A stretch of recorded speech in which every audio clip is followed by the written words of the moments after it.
Hi folks, and thanks for joining us today. Welcome to Primary Intelligence Industry Insight Series. Our webinar today is How Sales Teams Can Win More Deals. I'm Connie Slossberg, the Digital Marketing Specialist here at Primary Intelligence, and I will be your host for today. Just a few housekeeping items before we get started. The presentation will be recorded and available on our website as soon as possible. We will have a Q&A at the end of the presentation, so feel free to use the chat window to submit questions at any time. We'll do our best to answer as many as possible in the time available. However, if we don't get to your question, we'll follow up with you sometime after the webinar.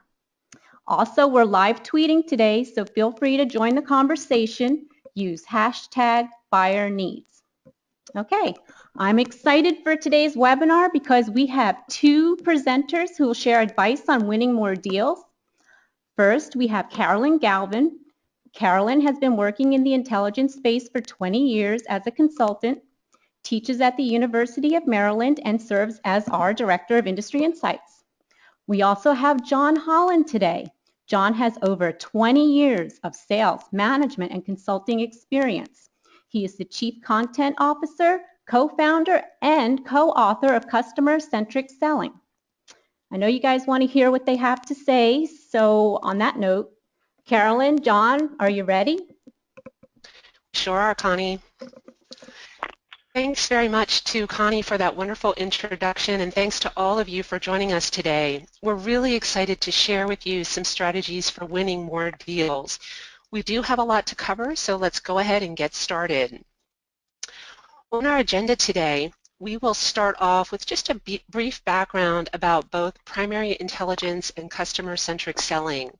From there, we'll discuss some recent sales intelligence research that we conducted about the importance of understanding buyer needs in the sales process. From there, we'll take 3 deep dives into areas of the research that we believe are especially interesting and relevant to sales leaders.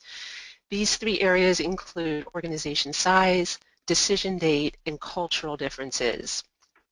And in each of these 3 areas, we'll look at specific research findings from our recent study, and we'll also provide you with some tips and suggestions on how you can effectively navigate through some areas of potential difficulty. We'll then finish up with some final recommendations and conclusions, and then have time for Q&A. So to start off with a brief background about primary intelligence, Ken Allred, as you can see from this picture, is the CEO and founder of Primary Intelligence. Ken has really been the inspiration for our company since he founded the company 15 years ago. Along with 3 friends and colleagues, Ken started Primary Intelligence in his 500 square foot unfinished basement in his home in Draper, Utah. And the initial focus of Primary Intelligence was on win-loss analysis. At the time, Ken was a sales professional, and he didn't always understand why he was winning or losing deals. And he was frustrated that he didn't understand that all the time, and wanted to devise some strategies and metrics to help in that process, and also to help other sales leaders as well. Ken and his team soon realized that win-loss and customer experience analysis go hand in hand. And as a result, customer experience analysis was started shortly thereafter as a way of trying to understand not only how to win new customers and new deals, but also how to retain existing customers. From these very humble beginnings, Primary Intelligence has grown to a global organization.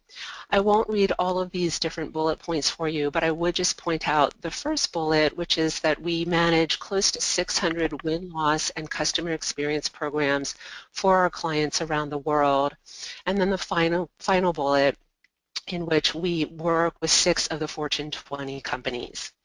I'll now turn the presentation over to John to give a background about customer-centric selling. Thank you very much, Carolyn, and I'm delighted to be in today's webinar. I wanted to give a brief overview of customer-centric selling.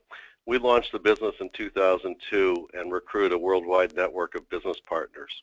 I've co-authored 2 books published by McGraw-Hill. There's a second edition of Customer-Centric Selling and a book called Rethinking the Sell Cycle, which came out in 2010 and was my attempt to describe how changes in buying behavior were taking place and the implications to sales organizations. The sales cycle, we've been in the training industry's list of top sales training companies every year since 2009, and we have 974 clients. Sorry for hyping that with 1,000, but I want to be factual, 974.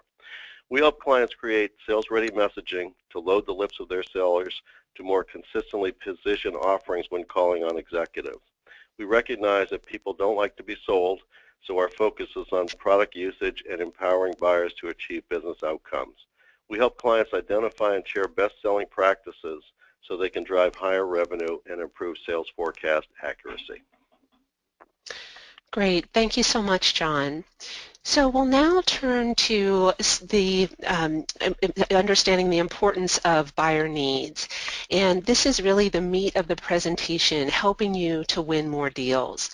In conjunction with winning more deals, we'd also like to take a few minutes to discuss some recent research that we completed about the importance of understanding buyer needs.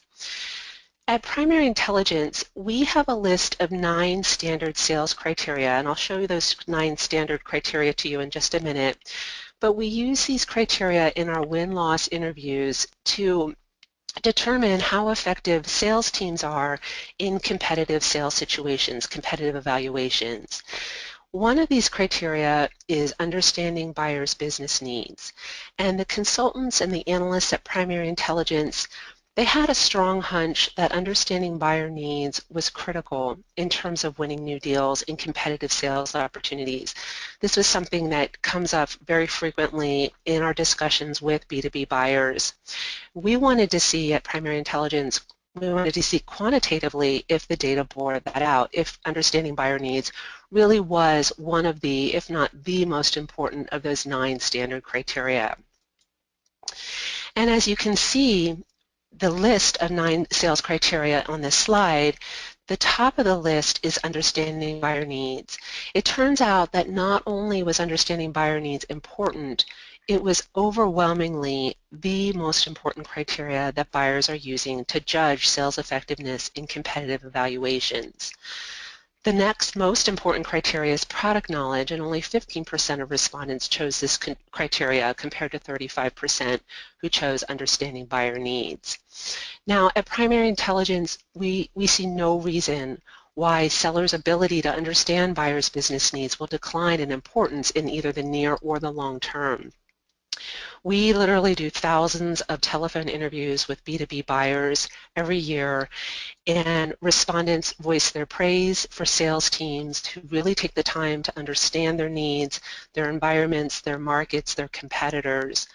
And in contrast, we also hear buyers who tell us that they are unhappy, they express disdain, sometimes even contempt for sales teams who don't have the patience or the willingness to invest time in understanding their needs.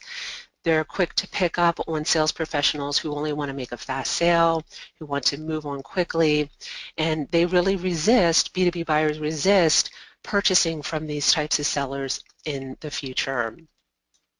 So John, in your long career as a sales professional, are these findings consistent with what you're seeing from B2B buyers? Well, Carolyn, I'm happy to report that we're in violent agreement on this topic in terms of buyer needs. And I believe the seller that has the best understanding of a buyer's needs has the best chance of winning opportunities. And I noticed that product knowledge is listed fairly high in your list. But interestingly enough, I think there are occasions where product knowledge might actually get in the way of buyers understanding a buyer's needs. And I think that takes place sometimes because there's too strong a focus on products, and that can stand in the way of really uncovering what a buyer's needs are. So some sales calls become more about offerings, less about buyers. I think that's a shame. Customers really don't want to be educated on products. What they want to know is, if we buy, how can my staff use an offering to improve business results? So within customer-centric selling, we say buying cycles begin when sellers share business goals or problems they're willing to spend money to achieve or address. Unfortunately, there are many B and C players, these are mediocre to average salespeople, that view this as an invitation to dive right into product.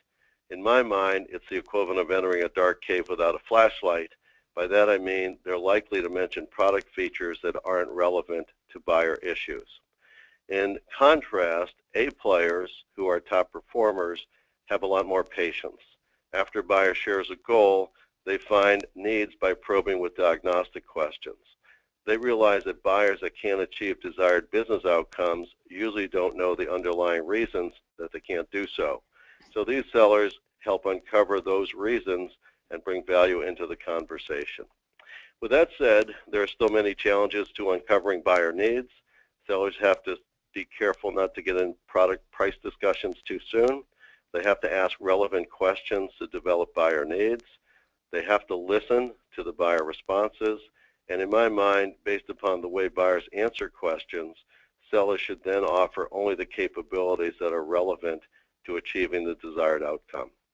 So to make my point using an analogy, I believe a patient sees a doctor because they don't feel well and they don't know why. And they'll have far more confidence in a prescription given by a doctor that's done a thorough diagnosis. I think the same is true of executive buyers. Experienced sellers sometimes take shortcuts to buyer needs, and they wind up undermining the perceived value of the solution. That's a great analogy, John. So really it sounds like you're saying keep the focus on the buyer, keep the focus on understanding the buyer needs, at least at the beginning of the sales cycle in terms of really the discovery period and making sure that you are addressing their questions and their concerns and their business needs adequately. Yeah, and I believe a lot of people say they are customer-centric, but if you get into product before you understand the buyer's needs, you're just being product-centric, in fact. Right, great. Well, let's then pivot now and go into those 3 deep dives that I mentioned earlier in the presentation. And these are areas, again, that we believe are especially noteworthy from the research into understanding buyer needs. And in each area, in each of these 3 deep dives, I will start off with discussing some key findings from the research, and then John will talk to the specific strategies that you can use in each scenario in terms of understanding buyer needs and overcoming any difficulties. So the first area that we'll dive into is organization size. In our research on understanding buyer needs, we separated organizations into very small companies, i.e. 1 to 50 employees, all the way up to very large organizations, so organizations with over 100,000 employees, and everywhere in between. And we looked at how effective sales teams are in terms of understanding buyer needs in all of these different organizational sizes. And the research, I'll talk through this chart. I realize that this is a little bit busy, but bear with me. I'm going to talk through the different findings. What we found is that as organization size increases, we see a decrease in the percentage of excellent ratings for sales reps. Now, I should pause for just a moment and tell you that at Primary Intelligence, we use a 0 to 10 point rating scale. So on that 0 to 10 point scale, 9 and 10 ratings are considered excellent, 7 and 8 ratings are considered average, and 0 through 6 ratings are considered poor. And as you can see from the chart, we have the organization size on the horizontal axis and the percentage of excellent, average, and poor ratings graphed in the lines on the chart.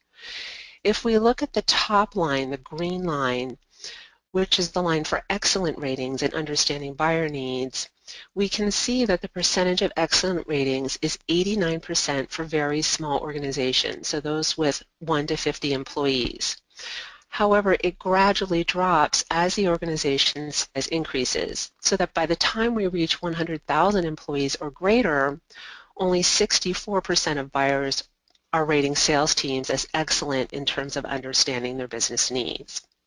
If we then look at the yellow line, which shows average ratings, those ratings where sales reps received a 7 or an 8 rating on the 0 to 10 point scale, we see that these ratings are increasing as organization size grows. While only 7% of buyers were judged average when doing business with very small organization, nearly 1/3 or 29% of reps were judged as average in very large organizations, those with over 100,000 employees. So given this, John, what would you say are some specific strategies that sales reps can use when they're selling into very large organizations? Okay, Carolyn, I think to start, when calling on large organizations, the complexity for B2B sellers increases exponentially in my mind. Large organizations provide challenges to vendors and sellers, and for that reason, it doesn't surprise me that large companies, the trend is to rate sellers lower. So in calling on large companies, they're going to expect strong support. They want to do business with vendors that are stable. But I think most importantly, they usually have buying committees with several stakeholders that all have different agendas. And so trying to coalesce these disparate individuals into a cohesive buying committee is a challenge even for the best salespeople. And what I find is when starting up, many companies or vendors initially do business with small to mid-sized companies their first few years in business. That over time, these vendors attract a disproportionate number of A players because they can offer aggressive compensation plans, and oftentimes the big thing is they'll offer strong salespeople equity as well. But as these vendors grow and they're able to pursue larger opportunities, the challenge is finding enough competent salespeople. And I want to cite just a couple of industry statistics. A recent Miller-Hyman survey concluded 8.5% of sellers were considered world-class. There was another study done by Sales Benchmark Index that found 13% of sellers within technology companies generate 87% of the revenue. So what happens then is vendors grow, compensation plans become less lucrative, but most importantly, equity becomes limited or disappears completely, so that ultimately they'll have to start hiring more B and C players that aren't as talented or intuitive as A players. The other significant thing is in a small company, one or two sellers can dramatically impact the overall performance, but as you get larger, you need more of a base that's going to be producing. So competent sellers have the ability to deal with diverse buying committee members that have different desired business outcomes and areas of potential value. And also, based upon the level a seller's calling, there are going to be varying degrees in how much product knowledge they're going to want. And my belief is as the seller gets higher in the organization, calls should become less product intense, but overall it's challenging to navigate a committee through buying decisions. What happens often is at the end of a buying cycle, there can be a split decision. In other words, the committee can't gain consensus, and the result can be that no decision will be made. So in my mind, Carolyn, the biggest challenge long-term for vendors is to hire B and C players and grow them into A players. And there's a huge upside for the vendors that can codify how their offerings are sold, because that can provide a path to allow B and C players to develop into A players. That's great. So what about, John, in terms of training for those B and C players? Do you recommend training to help them transition to A players? What's the role of training in the process, in your opinion? Yeah, well, to the surprise of nobody, I'm in favor of training for all salespeople. But the fact is, for B and C players, I think the most important thing is that organizations try to capture the best practices of A players and share them, because A players are the producers and they're able to do things that B and C players can't. But I think the advantage of doing training for everybody is that there can be a common skill set and a common approach to selling that should be helpful as an organization grows. And I feel that most sellers calling at high levels need to be aware of business issues of the companies and executives that they're calling on. So in my mind, Carolyn, I'd like to see a little less product training and more business training for sellers, because I think their role is changing based upon the different buying behaviors we've seen over the last 15 years or so. But I'll talk about that a little later in the webinar. Great. Thank you so much, John. We'll now transition to the second deep dive, and this one is focused on decision date. In our research looking into understanding buyer needs, we looked at buyer feedback as far back as 2008 all the way up through mid-2015, so June of 2015. This encompassed over 10,000 data points during that 7.5-year time frame. And I'd like to share with you some of the findings of the research in terms of discrete years. What we found when we looked at the data by year and over time is that excellent and average ratings have reversed between 2008 and June of 2015. For example, we can see that in 2008, buyers assigned vendors average ratings in nearly 50% of all opportunities. Over time, this percentage has steadily dropped, with 7 and 8 ratings falling to a low of 35% of all ratings in 2012. In the past 3 years, 7 and 8 ratings, those average ratings, have generally hovered close to 40%. Now, in contrast to that, buyers have assigned excellent ratings to only about 1/3 of vendors in 2008, but this percentage has steadily grown, peaking at about 46% of all ratings in 2011. During 2014 and the first half of this year, 2015, 42% of buyers gave their sales team a 9 or a 10, or again, the excellent rating in terms of understanding buyer needs. Now, when we broke this out by vertical, which is not included on this slide, so I'll just talk through this, we could see that vertical industries such as business services, hardware, software were relatively stable over time. In contrast to this, however, we saw a lot more fluctuation in buyer ratings in the financial services and healthcare industries. We believe that this is due to the changing dynamics of these industries. For example, the meltdown in the financial markets in 2008 and the changes to healthcare laws because of the Affordable Care Act. So John, given this research and the fluctuation in the average and the excellent ratings, the reversal, what do you see as effective strategies for selling to B2B buyers over the long term? Well, I guess first, Carolyn, I'd like to look midterm and look in the rearview mirror. I'd say in the last 15 years, there have been, and I hate to use a term like this, but I'd say seismic changes in the buyer-seller landscape. Buyers are now leveraging the internet, search engines, and social networking, and what that has really resulted in is the fact that they've leveled the playing field in terms of knowledge about offerings. So what happens now is website visitors are starting to dictate how they want to be sold to. And even though almost any CEO would agree that sellers are getting less involved, or are getting involved much later in buying cycles, I've seen few vendors that have considered changing their enterprise sales approach. And I submit to you that a knowledgeable buyer really should be treated differently than what I call a novice, that is to say someone who knows little or nothing about a given offering. And this is where I think the chasm between A players and B and C players takes place. Really, every salesperson, it's up to him or her to figure out how they're going to deal with a knowledgeable buyer. I find A players are intuitive and probably are adapting on the fly, but leaving B and C players to change their selling styles is just something that, in my mind, is unrealistic to expect a good result. So in the last 15 years, and I'd say since Y2K, a seller's job has gotten far more difficult. Pre-internet, if a vendor announced new offerings, buyers had no choice but to contact the seller if they were interested. And the reason for that is the seller had all the product knowledge, and they tended to parse it out to buyers as he or she saw fit.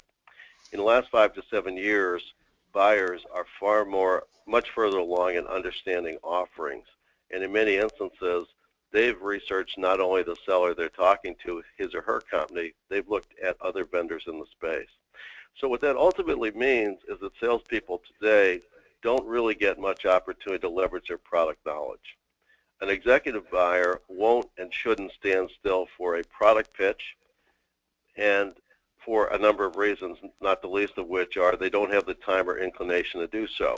So what you find then is mid-level staff and below prefer to research vendors without being influenced by salespeople. And I think it's the distrust of salespeople is probably a baggage from previous buying experiences, maybe even B2C. But what they fear is that sellers will somehow manipulate them into buying something that would maximize commission for the seller at the expense of meeting buyer needs. Now, I have a hard time believing a high percentage of B2B sellers are doing this. In fact, one of the drivers behind that is the SaaS model now means hit and run selling can result in high churn, and that's not going to get companies where they want to go. So when sellers get involved today, I think their primary responsibility is to migrate prospects from product evaluations to determining if business cases with compelling cost versus benefits can be built. But the challenge is that requires sellers to have business knowledge. They have to understand vertical markets and specific business drivers for the key players that they're calling on. So what happened pre-Y2K, I think a lot of sales cycles started at lower levels, and these are people that really can't buy, but often over time they'd call on a mid-level non-decision maker for a few months. Perhaps they submitted a proposal and that prospect internally went to a financial approver to seek funding. And if the payback looked good, the executive would usually ask a question the person hadn't considered. What other vendors have you looked at?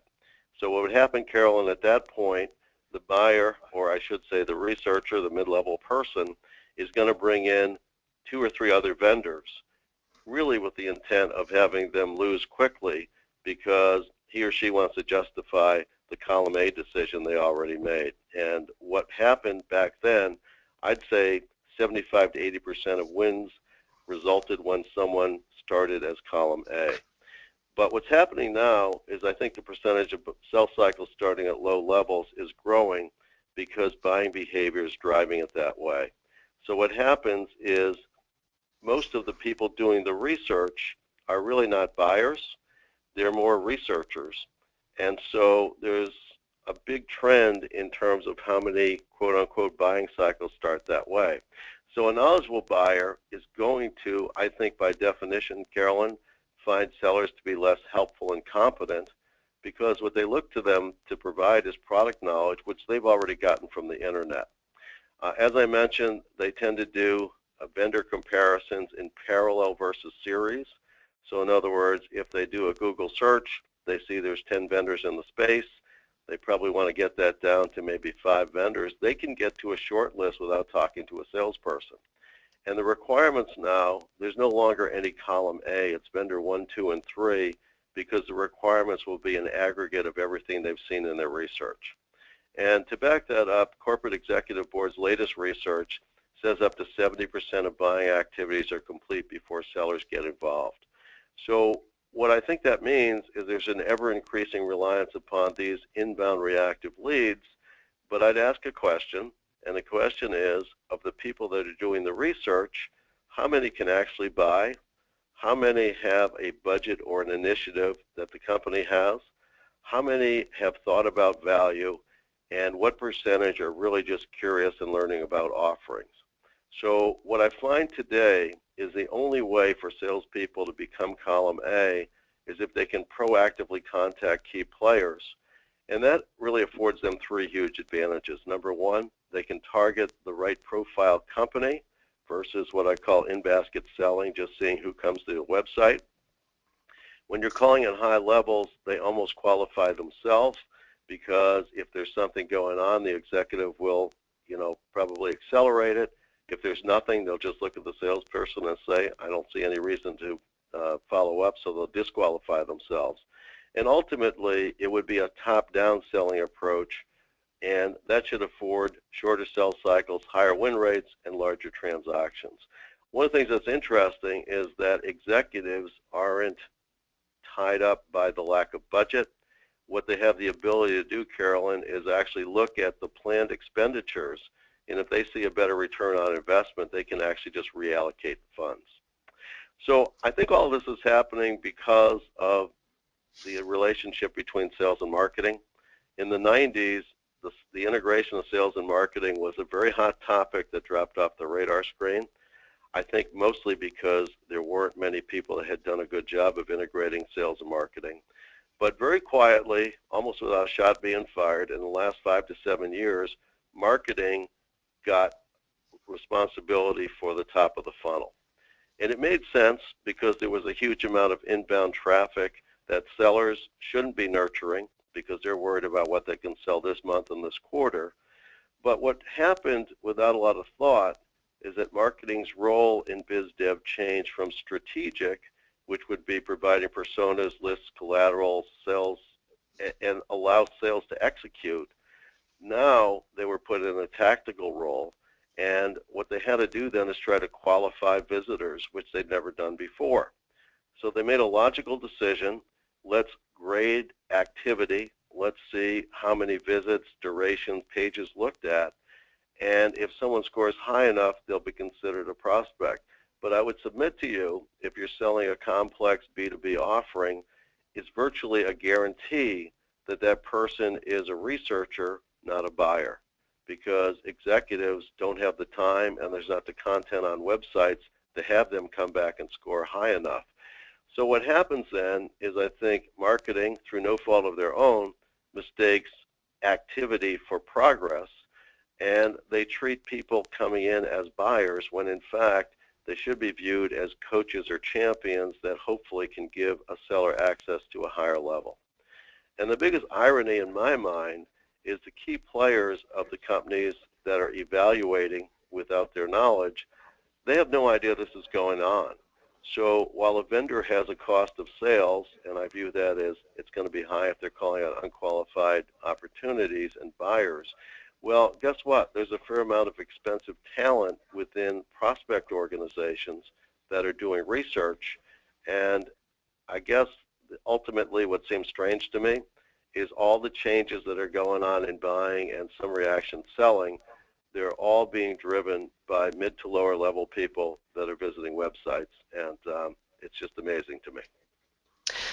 That's just great advice, John. Terrific advice in terms of targeting the right buyers as opposed to just someone who might be doing research but has no budget. So in terms of finding the right level, finding the right player to pitch to from a sales perspective, what in your opinion is the best way to identify that buyer, especially in very large organizations where there may be multiple divisions or multiple functional areas that could be part of that buying committee? Well, one of the things that gets interesting about sales, as unusual as it may be, is that when you call on large accounts, there's a predictable, set of committee members that are likely to be involved. And so what I suggest, and it's in certainly both books that I referenced, is that people make an attempt to do what we call a targeted conversation list. So Carolyn, they'll look at a given offering and maybe a size of an opportunity, and let's assume you're going to look for fairly large opportunities. Let's define the key players. Who would a seller have to call on if they were going to self-fund and implement that offering? And then for each title, why would they spend the money? So come up with a menu of business issues they're likely to be facing that can be addressed through the use of an offering. And so this also can happen if, you see a lot of website activity, but I think calling on the researchers is going to be a bad place to start, and that's what a lot of organizations are doing. Why not choose a key player, someone at a higher level that could authorize unbudgeted funds, and start a buying cycle there? Because if there's a lot of activity at a lower level, the company may be a good prospect. But I think it's really important not to get stuck with the entry level of the researchers because it's just a bad place to be. And the irony in this is I think that buyers and sellers are worse off than they were 15 years ago. And one last comment, if all this buying activity is going on, where's the top line revenue growth? Because most companies that are doing well have managed to a bottom line if they don't have the juggernaut of the growing top line that they enjoyed during the 90s. So I think there's a lot of confusion about how valuable all this inbound activity is. Great points, John. Great points. All right, well, let's move on then to the third and final deep dive that we plan to look at today. And this one is focused on cultural differences. So in the research that we did on understanding buyer needs, we looked at different regions of the world, and we broke out the research into 4 discrete regions: North America, EMEA, so Europe, Middle East, and Africa, Latin America, and then the 4th region was Asia Pacific, or APAC. And you can see from this chart that sales teams in North America and Latin America had the highest percentage of excellent ratings. Again, those ratings in the 9 or 10 category on our 0 to 10 point scale. We color-coded these. Green would be excellent, yellow would be average, and red would be poor. So in contrast to North America and Latin America, we can see that sales teams in Asia Pacific had the highest percentage of poor ratings, so ratings in the 0 to 6 category on the 0 to 10 point scale. And reps in EMEA had the highest percentage of average ratings, so those ratings in a 7 or 8 category on the scale. So when we look at the research and we try to understand what's happening here, we also need to remember some things, some different factors that may be playing into these ratings. One thing is that cultural differences may account for some of the lower ratings in EMEA and Asia Pacific.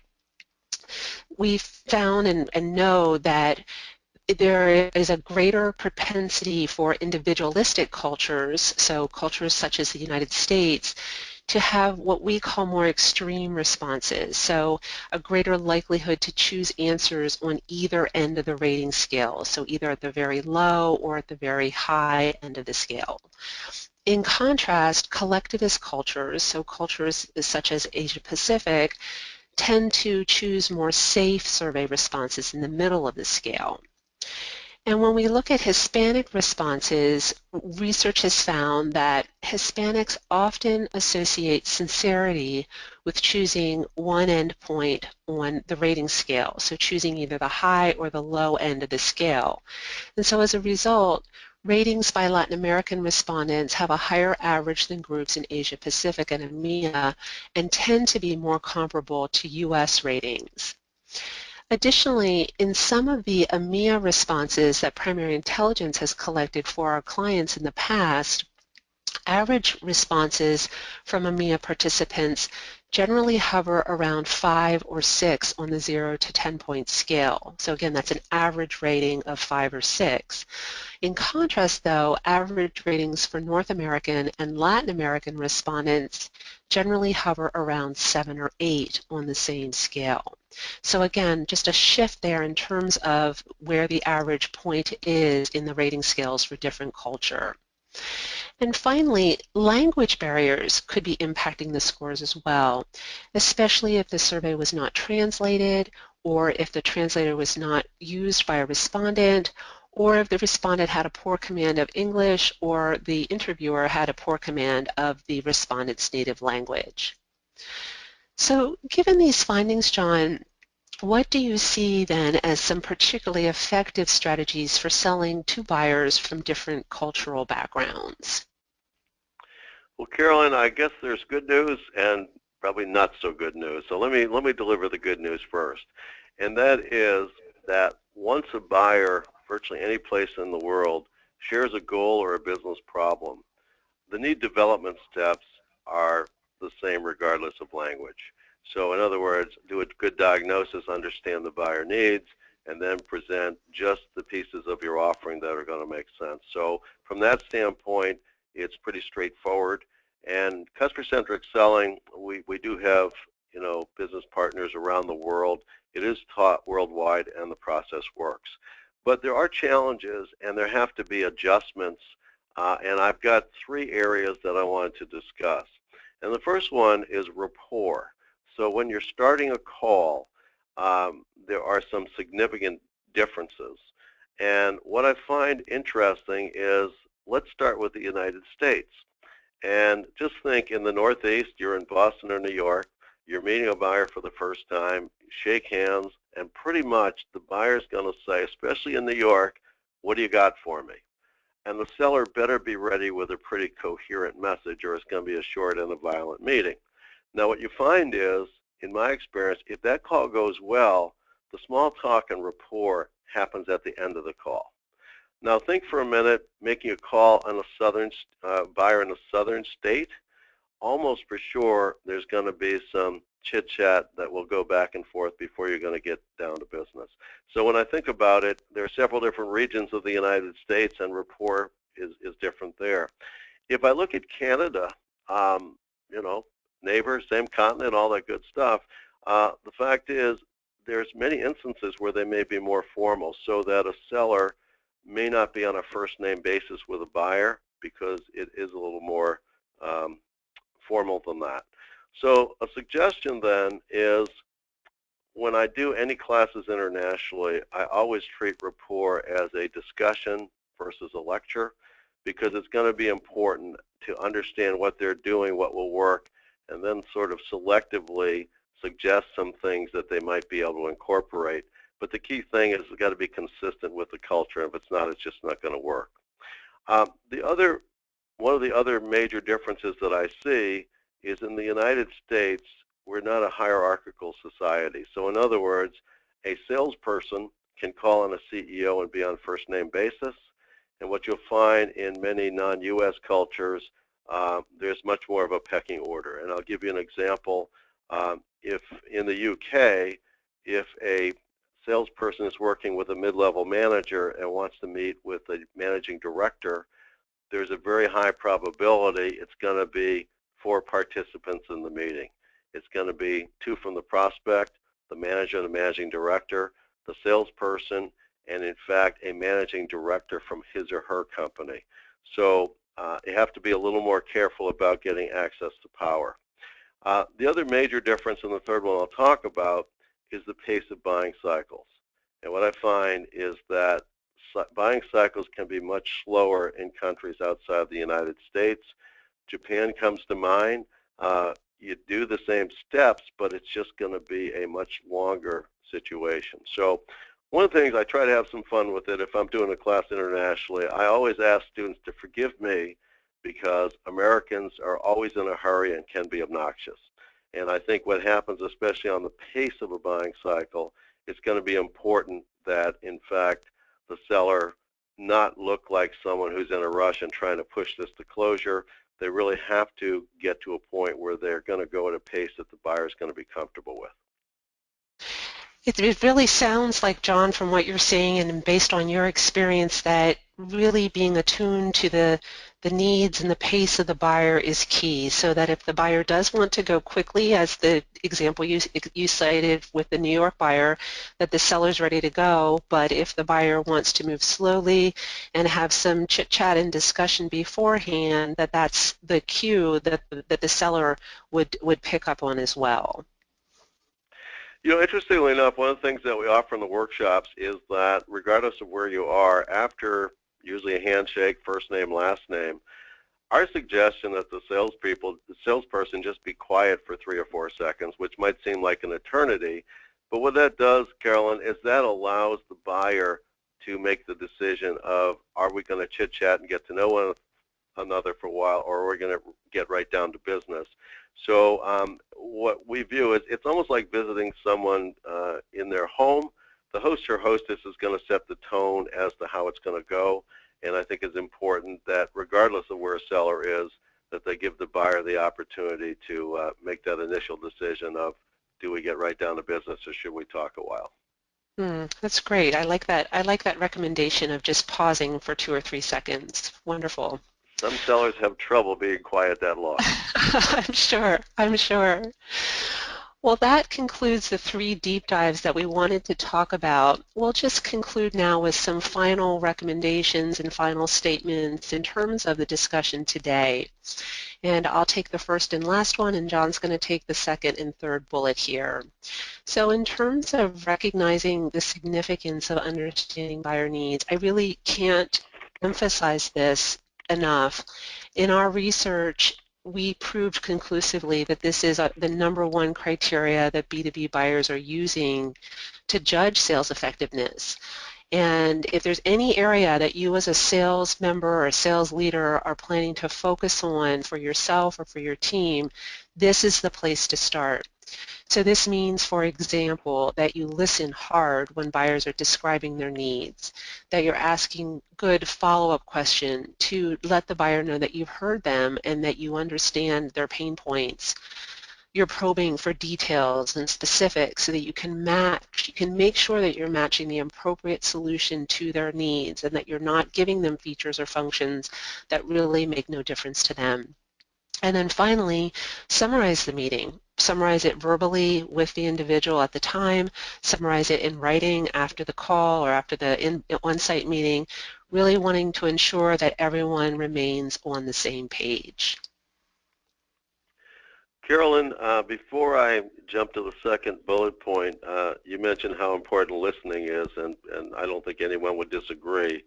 But I have a theory that I'd like to share with everyone, and the fact is it's almost a universal complaint that buyers feel that sellers are poor listeners. And I don't have a research arm, unfortunately, but I want to share my opinion as to a potential reason that buyers feel this way. And in my mind, if I'm a salesperson who likes to wing sales calls, and what I mean, I've been around long enough, I don't do a lot of prep, I just show up and start asking questions. Well, if I'm not prepared, an interesting thing takes place, because if I ask a buyer a question and I'm trying to listen to the answer, there's some point in their response when I realize they're going to stop talking and I'm going to have to come up with another question. So if someone isn't prepared with at least an outline of where they want to go, some starter questions, et cetera, I believe the real challenge in listening is that salespeople are almost, a fair amount of the time, they're just trying to think what the next question they're going to ask is, and during that time, a lot of words pass them by that they just don't get. But okay, on second bullet point, strategizing in how you sell. I strongly recommend that everyone have a really hard look at the entry point on new opportunities, because it's a very long and arduous road for salespeople if they're starting at levels where people can't buy. And in my vernacular, that would be with researchers. So sellers, if they get into a client and it's not at a good level, they've got to make a very strong attempt to get access to stakeholders, because each one of those will have different potential areas of benefit. And by interviewing them, there's the ability to build an enterprise view of value, getting the perspective of really all the members of a buying committee. Because ultimately, a committee has to weigh the total cost versus the total benefit to determine if an expenditure should be made. So many competitors that don't have access to these buyers really will be at a disadvantage, because they won't be able to build the same business case as somebody that did get access to those people. Point 3, in terms of targeting key players, I mentioned a strong reliance upon inbound leads, and I think a lot of companies have been disappointed with the results. So I'm going to suggest that sellers should plan to target key player levels and attempt to take these people from latent need, meaning they're not looking, to active need, which means they're looking. And to us, to do that, it's a matter of trying to get the buyer to share a business outcome that they're having trouble achieving. Now, it's important to call at high levels, because if a company's not looking, there's no budget. And unlike lower levels, if you call at a high level, they have the ability to reallocate funds, as I mentioned before, if a new initiative looks to offer better payback than what they'd planned. And if successful with this strategy in today's market, it's the only way I know that a vendor or a salesperson can begin as column A. And the reason for that, they'll bring in competitors later, but key players don't usually evaluate vendors in parallel. They will just be talking to one person. Lastly, I want to give you an approach on following up on inbound leads.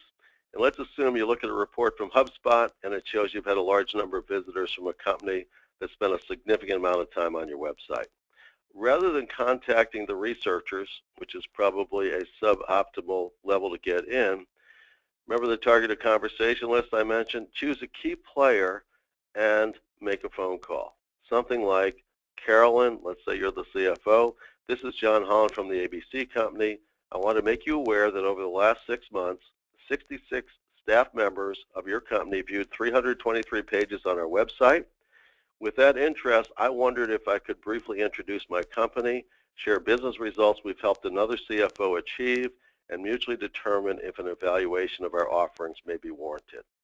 I'm going to suggest if I have any traction with Carolyn, who's the CFO, that's going to be a great place to start. I'll have plenty of time to have access to the lower levels, but I really want to execute a top-down rather than a bottom-up. You know, that's great advice, John. And before I talk about the final bullet here, a question for you about contacting those senior level people.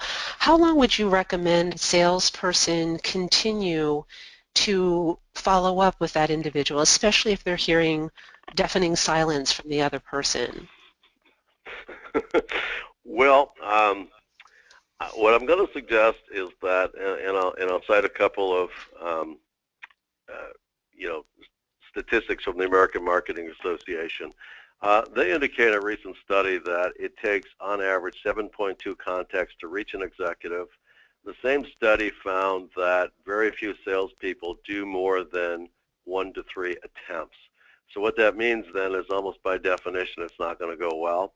My thought is there has to be a fairly organized approach, and you've got to touch that person at least 7 times. So one of the things that we recommend is if, in fact, a seller looks at a title they want to get an entry point, it should be someone that could cause unbudgeted funds. Think about creating a menu of 4 business issues you think that that person is likely to face.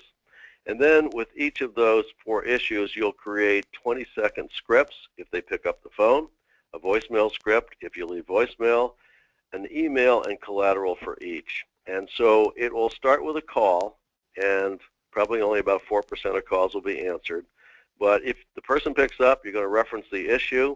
But if not, and see if you can get traction. If not, you're going to indicate, sorry I missed you, Carol. The reason for my call was this, and I'm going to be sending you an email with a success story about another CFO I work with. Hope you have a chance to review it. So that's 2 touches then. It's a voicemail and a commitment to send an email with collateral. Our thought is if in 3 business days there's no contact, go to the second issue, do the same series of steps. If there's 3 business days later, 3rd issue and 4th issue. And if there's nothing after those 8 touches, so 4 voicemails and 4 emails, the last step is what we call a Hail Mary. You know, Carolyn, I've tried to reach you over the last 3 weeks regarding issue 1, 2, 3, 4. If you're all set, congratulations. But if you'd like to find out how other CFOs are addressing these issues, please give me a call. So the suggestion then is you have to be persistent, I think, over a fairly short period of time. And what happens then is after 10, touches, if you will, then you'll give up at that point. But you might think about another key player in that organization you want to target. So I think really BizDev has to be a process, not an activity. And that's one of the reasons cold calling has such horrible results. Great advice. Great advice. Thank you, John. So the final thing that we wanted to touch upon here in terms of these recommendations is really making sure that you understand how culture impacts organizational dynamics, how communication is done in different cultures, even if that's a different culture within your country, within the United States, for example, what different business protocols might exist, such as how to exchange business cards, or even whether or not it's okay to shake hands, especially if you're a female executive and you're working with a Middle Eastern client. Also making sure that you're aware of the importance of trust and personal relationships, as well as the concept of time and long-term partnerships. These concepts are really encapsulated in the terms high and low context cultures. And high and low context cultures are general descriptions for the ways in which different cultures prefer to communicate, how individuals go about building relationships, how they view time, how they view even just personal space, how close you stand to someone, and how close they like to stand to you. So if these concepts are new to you, educate yourself. Go online, Google high and low context cultures, read, do online searching, and really understand the culture that you're selling into before you're fully in that situation and meeting with those executives. At this point, we'd like to turn the presentation over to Connie to field any questions that have come in over the last 55 minutes or so. Connie, any questions for John or myself? Yes, Carolyn. The first question here is, given the fact that understanding buyers' needs is highly important to the buyer, what happens when the buyer isn't very clear on what it is that they want? You just don't understand what it is that they're looking for. How do you fix that? Well, my recommendation would be to ask a lot of questions. So if the buyer is unclear in terms of what they're looking for, obviously that necessitates more discovery in terms of what are the business issues, what are the pain points, what are the individuals, the groups, the functional areas that are impacted, what is the near-term and the long-term impact of those issues. But really necessitating asking those good follow-up questions, and it also comes back to listening hard so that you can ask those good follow-up questions. John, would you have anything to add to that? Yeah, Carolyn, I would say that sometimes a buyer may be vague because there are many instances where they have to conclude a seller is sincere and confident before they're willing to put an issue out on the table. And so there are some times, as you said, Carolyn, you've got to ask questions that will demonstrate that you have some understanding of business issues and the vertical that they're in, et cetera, et cetera. So, no, I think it was very good advice you gave. Great. Excellent. Thanks, guys. Looks like we are coming close to the hour, so we have time for one more question. Given that cultural differences can influence the sale, do you guys recommend dedicating a team or a salesperson for a particular region of the world, such as APAC? I think that really depends on the organization. Certainly for very large organizations that have operations in different geographies and within specific countries specifically, I think that that definitely makes sense. For smaller organizations, that could be a financial hardship. So they might dedicate a resource in-house at the company headquarters that would be an expert on Asia Pacific, for example, but dedicating an actual resource from the company might be a financial hardship. Now, that's not to say that they could not lean on partners, distributors, VARs, consultants for additional assistance in different areas of the world, but I think it really depends on the specific organization. John, anything to add to that question?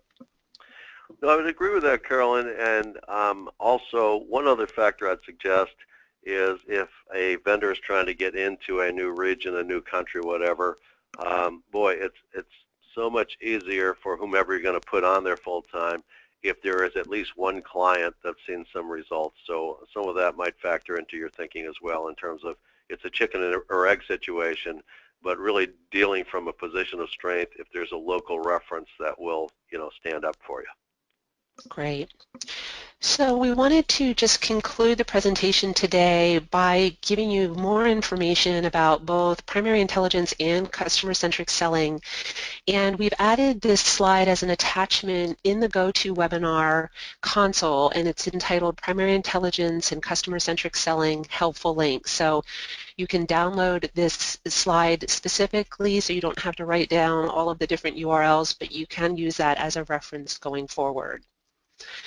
We'd also invite you to connect with us. We're on LinkedIn, we're on Twitter, we've both got blogs, so please reach out to us in any of these venues, reach out to us individually, to John, to myself, and please connect with us. We would be very interested in hearing more from you, fielding any questions that you may have following the discussion today as well. And with that, we'd just like to say a great big thank you to everyone for your interest and participation, and I hope you enjoy the rest of your day. Thank you so much.